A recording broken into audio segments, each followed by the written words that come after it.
सब कुछ है ब्राह्मण देवता के पास में, लेकिन ब्राह्मण देवता बड़े दुखी हैं, क्योंकि धन भी है, संपत्ति भी है, भोग भी है, सब कुछ है, परंतु संतान नहीं है, संतान के कारण दुखी है। कोई गाय ला करके बांध लेते हैं घर में तो वो भी बांझ हो जाती है, कोई बच्चा नहीं दे पाती। कोई वृक्ष लगा ले घर में तो वो वृक्ष भी सूख जाता है। और अगर पितरों के लिए जल देते हैं तो पितर भी उनका जल ग्रहण नहीं करते, बहुत दुखी। तो एक दिन ब्राह्मण देवता ने सोचा कि क्या करें, तो चलो आज कोई उपाय ढूंढना चाहिए। और सीधे घर से निकल करके चले और कहां पहुंचे, एक वृक्ष के नीचे एक सरोवर बह रहा था, वहां पानी पिया और एक वृक्ष के नीचे बैठ करके और सोचने लगे कि मेरे जीवन में क्या पाप हैं, क्या मैंने पाप किए थे, कौन से मेरे संचित पाप कर्म हैं जिनके कारण मेरे घर में सब कुछ तो है परंतु कोई संतान नहीं है। पूर्वज पितृ भी हमारे जल को ग्रहण नहीं कर रहे हैं, क्यों? क्योंकि उन्हें चिंता है कि अभी तो ये जल देने वाला है, अब इसके बाद हमें जलांजलि देने वाला भी इसके कुल में कोई न रहेगा, तो इसलिए पितृ भी चिंतित हैं। अब क्या करें? वृक्ष लगाता हूं वो भी सूख जाता है, गाय पाली वो भी बांझ हो गई। इतनी देर में एक ये सोच रहा था और रो रहा था महाराज ब्राह्मण। इतनी देर में एक संत आए और संत ने आकर के एक सरोवर में जल पिया और जल पी करके जब सीधे हुए तो देखा एक वृक्ष के नीचे कोई बढ़िया कोई सुंदर ब्राह्मण बैठा हुआ है, बड़ा विद्वान लगता है लेकिन रो रहा है। संत ने सोचा कि बड़े बड़े विद्वानों का काम होता है वो भगवान के लिए रोते हैं। देखिए संसारी संसार के लिए रोता है, विद्वान जो है वो ईश्वर के लिए रोता है। विद्वान का नेत्र से अगर आंसू गिरेगा तो ईश्वर के लिए गिरेगा, समझ लीजिए। संत जी पास आए और उन्होंने आकर के पूछा, महाराज कथम रोदिस विप्रत्वम काते चिंतावलीयसी। हे विप्र तुम रो क्यों रहे हो, तुम्हें क्या चिंता है, तुम्हारे मन में क्या बात है? तो कहा, जैसे ही देखा संत सामने चरणों में गिर गए और चरणों में गिर करके कहा, महाराज क्या बताऊं अपनी व्यथा, मेरे पास सब कुछ है परंतु संतान नहीं है। संत जी सोचने लगे, अरे हम तो सोच रहे थे कि ये बड़ा भारी विद्वान लगता है, ईश्वर के लिए रो रहा होगा, ईश्वर प्राप्ति की चिंता में है, लेकिन ये तो संसार को मांग रहा है, पुत्र की इच्छा रखता है। संत जी ने कहा, तो ब्राह्मण देवता तुम पुत्र के लिए रो रहे थे? इतने बड़े विद्वान हो, संसार का मार्गदर्शन करने के लिए ब्राह्मण सर्वश्रेष्ठ है, और जब ब्राह्मण ही जब किंग कर्तव्य विमूढ़ हो जाएगा तो वो संसार का मार्गदर्शन कैसे करेगा? अरे तुम तो विद्वान हो, तुम जानते हो क्या सभी संतान वाले ही सुखी होते हैं? तब कथा सुनाई। बोले एक महाराज अंग थे, उनके कोई संतान नहीं थी, उन्होंने तो पुत्रेष्टि यज्ञ कराया और पुत्रेष्टि यज्ञ कराने के बाद में भी पुत्र कैसा हुआ? बोले इतना नालायक पुत्र हुआ कि राजा को राज्य छोड़ के भागना पड़ा। पुत्र ना होना इतना दुख का कारण नहीं है, पुत्र होने के बाद जब संतान दुख देती है तो बहुत बड़ा कष्ट होता है जीवन में। अंग के लिए राज्य छोड़ करके भागना पड़ा। और महाराज सगर के तो 60,000 पुत्र थे। कितने बताओ, कोई सगर के लिए सुख दे पाया? तो सभी संतान वाले ही सुखी होते हैं, ये तो तुम्हारी ठीक सोच नहीं है।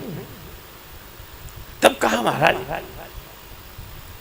अब ठीक सोच हो या ना हो, परंतु हमें तो संतान चाहिए। हाँ, दिग्जीवितम प्रजाहीनम दिग्ग्रहम च प्रजाम बिना दिग्धनम चानपत्यस्य दिक्कुलम संततिम बिना। क्या कह रहे हैं? अरे तुम बाबा बैरागी, तुम क्या जानो संतान का सुख? नहीं, तुम्हें क्या पता संतान का सुख क्या अलौकिक होता है। जब छोटे छोटे बच्चे पापा पापा कह के गोदी में आते हैं तो कितना आनंद आता है। और तुम बाबा बैरागी, तुम्हें क्या पता। दिग्जीवितम प्रजाहीनम, बोले प्रजाहीन राजा को धिक्कार है। जिसकी प्रजा नहीं ऐसा क्या राजा। धिग्रहम च प्रजाम बिना, और यहाँ प्रजा का घर के संबंध में प्रजा का अर्थ है कि घरवाली। जिस घर में घरवाली ना हो, पत्नी ना हो, ऐसे घर को धिक्कार है। क्योंकि घर का अर्थ ये नहीं ईंट पत्थर से बना लिया वो मकान हो गया। ना ग्रहम ग्रह मित्याहु गृहिणी गृह मुच्यते, गृह घर वही है जिसमें गृहिणी हो। दिग्ग्रहम च प्रजाम बिना दिग्धनम चानपत्यस्य, ऐसे धन को धिक्कार है जिसको कोई खर्च करने वाला ना हो। हाँ, ढेर पड़ा रहे घर में धन का और कोई खर्च करने वाला नहीं है तो ऐसे धन का क्या करना। दिग्धनम चानपत्यस्य धिक्कुलम संततिम बिना, ऐसे कुल को धिक्कार है जिसमें संतति ना हो। और बहुत कहा, तब संत ने कहा अच्छा तुम्हें पुत्र की चाहत है तो लो। और उसी समय महाराज ने जब ध्यान से उसके मस्तक की रेखाओं को पढ़ा आत्मदेव की, तो संत जी बोले महाराज हमने तुम्हारी मस्तक की रेखाएं देख करके जान लिया। क्या जान लिया महाराज? बोले सप्त जन्मावधि पुत्रो नैवच नैवचा। हाँ, एक जन्म की बात छोड़ दो, 7 जन्मों तक तुम्हारे भाग्य में संतान का योग नहीं है। अब तो आत्मदेव ने पैर पकड़ लिए। अरे महाराज, जो व्यक्ति 7 जन्मों की बात देख सकता है वो एक जन्म की व्यथा भी तो मिटा सकता है। हम जानते हैं संतों में ये सामर्थ्य है, जो न हो सकता हो वो भी पूरा करने वाला। हमारे गुरुदेव सुनाया करते थे, सुना दें आप, थोड़ा सा आनंद है, आनंद की बात है कि एक व्यक्ति के घर में संतान नहीं थी और उसने सुना जो संतों को भोजन कराता है तो उसका दुर्भाग्य सौभाग्य में बदल जाता है, उसके संतान का योग बन जाता है। तो वो संतों को पकड़ के लाता और अपने घर भोजन कराता, संतों को ला कर लाता। और संतों से भोजन कराने के बाद कहता महाराज हमें आशीर्वाद दो, हमारे संतान हो जाए। तो संत जरा ध्यान से देखते तो उससे कह देते महाराज तेरे भाग्य में तो संतान है ही नहीं, और चले जाते। एक दिन कोई फक्कड़ बाबा आया और गांव में आवाज लगाने लगा जितनी रोटी उतने बेटे। क्या आवाज लगा रहा है? जोर से बोला करो आप लोग। अब कि आप लोगों में उत्साह नहीं दिखाई दे रहा है मुझे। कलश यात्रा में बड़ा उत्साह था। हाँ, तो जोर से बोला करो तो मुझे देखो, मुझे भी आनंद आता है आपको कथा सुनाने में जब कुछ नई बात निकल के आती है। क्या कहा? जितनी रोटी उतने बेटे।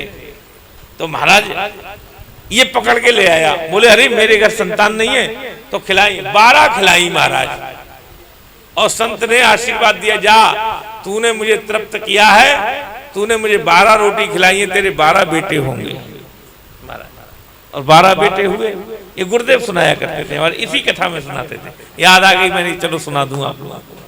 तो अब वो संत आए उनके घर में जो पहले आकर के भोजन कर जाया करते थे, वो कहते थे कि तेरे भाग्य में संतान का योग नहीं है। महाराज जब सुना, जब उन्होंने देखे, बोले भक्त ये किनके बच्चे घूम रहे हैं? बोले आपकी कृपा से कोई एक फक्कड़ बाबा आए थे, उन्होंने आवाज लगाई जितने बेटे जितनी रोटी उतने बेटे। 12 खाई, देखो 12 खेल रहे हैं।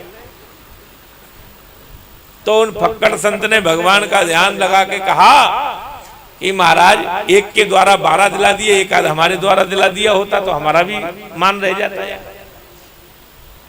तो भगवान बोले कि वो फक्कड़ संत था, तुम तो हमसे पूछते थे कि इसके भाग्य में संतान का योग है कि नहीं है, तो हमने कह दिया नहीं है, तो तुमने कह दिया नहीं है। उसने हमसे बिना पूछे ही कह दिया कि जा, तुझे 12 दिए तो हम उसकी बात काट कैसे सकते थे। बोलो वृंदावन बिहारी लाल की जय। तो ये संत का प्रभाव है कि संत आत्मदेव सोच रहे हैं कि जो मेरे एक 7 जन्म की व्यथा जान सकता है वो मेरे एक जन्म की व्यथा मिटा नहीं सकता है क्या? इसलिए चरण पकड़ लिए और कहा महाराज मुझे संतान दिलाओ, अन्यथा तुम्हारे चरणों में सर पटक पटक के जान दे दूंगा और तुम्हें लगेगी ब्रह्म हत्या। महाराज संत जी ने सोचा हमने इसका भले दुख पूछा और इसके दुख के चक्कर में हमें ब्रह्म हत्या के चक्कर में पड़ गए। संत ने कहा अच्छा ब्राह्मण देवता तो सुनो। उसी समय एक फल झोली से निकाला और कहा सुनो पंडित जी महाराज, तुम्हारी पंडितानी अगर नियम पूर्वक रहेंगी तो उन्हें बड़ी सुंदर संतान का योग प्राप्त होगा, बहुत सुंदर संतान होगी, बहुत योग्य संतान होगी, लेकिन नियम पूर्वक रहना पड़ेगा। एक समय भोजन करना है, किसी की चुगली नहीं करनी है, सत्य बोलना है। देखिए माता के आचरण का प्रभाव गर्भगत शिशु पर पड़ता है, ये समझना चाहिए।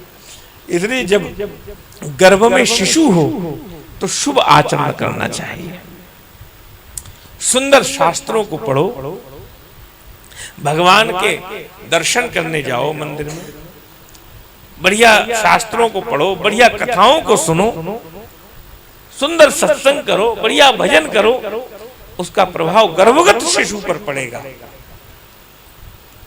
तो महाराज कहा कि सुंदर आचरण करे